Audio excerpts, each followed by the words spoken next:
Winter is slowly winding down, and you've probably got tons of photos waiting to be edited, don't you? We should probably do something about that.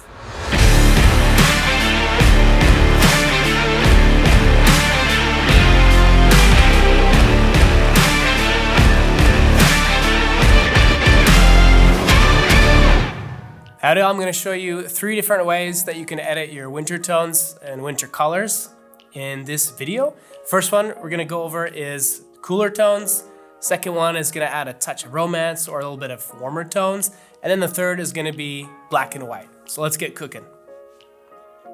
I like to start my editing with AI automatic enhancement. It's a great jumping off point, but I always fine tune the settings.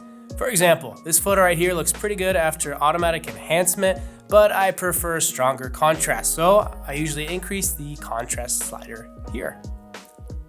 When adjusting contrast, it's always a good idea to keep an eye on the histogram. Boosting contrast moves histogram more towards the highlights, so I'm going to lower the shadow slider just to bring some more of those details into the shadows and back into the photo.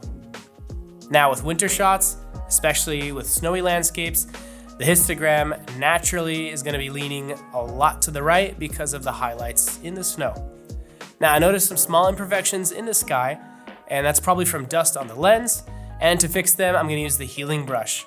So let's check Seek Source Region automatically, which makes it easier by selecting the best source area to copy. Now at this point my photo could be done, but I want to add a bit more color. So I'm going to add some cool blues to the landscape. And one way to do this is by shifting temperature to blue. But if we did that, that would affect the entire photo, including the white snow, which we don't want. So another option is to adjust shadows under split toning and shift that towards blue. However, this also means that it's going to turn the tree branches blue, which it doesn't look good. I've never seen blue tree branches. In both cases, I'm adding blue to the photo artificially, which is going to make it feel less natural. So a better way to do it is to enhance the blue tones that are actually already there. I'm going to use advanced color shift. I'm going to select blue and then increase saturation. All right, now that looks like the best option out of those 3 we went over. And if you're looking for ideas of what to do during snowfall or winter photography, we've already done a video for you. You can check out the link here and you'll also find it in the description. And now let's get back to editing. Again, I'm going to start with the AI automatic enhancement as my base, and then I'm going to increase contrast and reduce shadows because they were increased just a bit too much. I'm also going to slightly lower the whites. Now I like the warm light of the setting sun in the background, which is going to go perfectly with that romantic touch of the pinks and reds. So I'm going to go to color shift again, but this time I'm going to go to basic and select saturation. Now we're going to boost the saturation of the reds, oranges, yellows, purples, as well as pinks.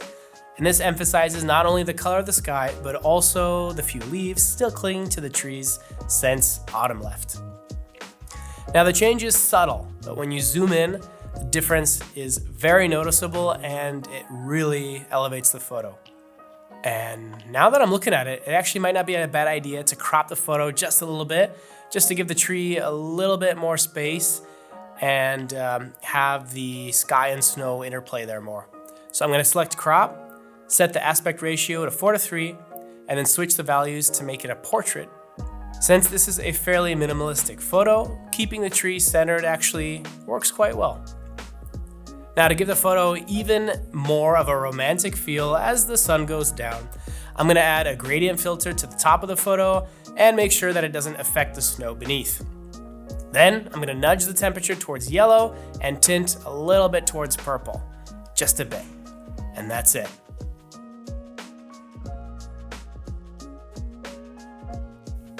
Now let's move on to our final step or final process in this series, and that's going to be seeing what we can do with black and white.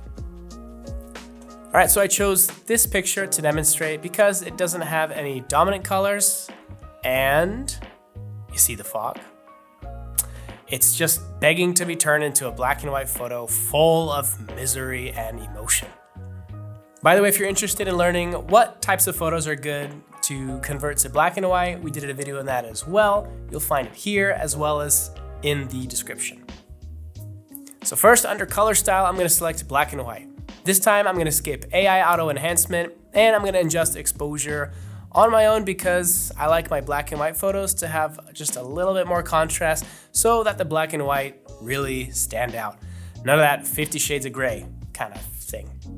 No. To start out, I'm going to slightly raise exposure and boost contrast. I'm going to tweak the highlights by increasing white point and lowering our black point. And for this photo, instead of lowering lights, I'm actually going to increase them along with whites as well.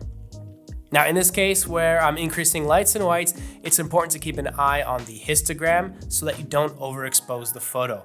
Because if this happens, a warning triangle will appear like this and things are just going to be whack. So to deepen the contrast, I'm going to lower shadows and blacks and add a bit of clarity just to make the trees in the foreground stand out. Now there are smudges in the sky, just like with the first photo, so we can edit those out easily. Done, and I'm pretty happy with how it turned out. Now that wraps up our winter editing tips. If you guys have any other comments or ideas and suggestions, let us know below. We love reading them and it helps us create more content curated for you. Give us a thumbs up, hit the subscribe bell so that you never miss another video. And I look forward to seeing you in the next one. Have a good one.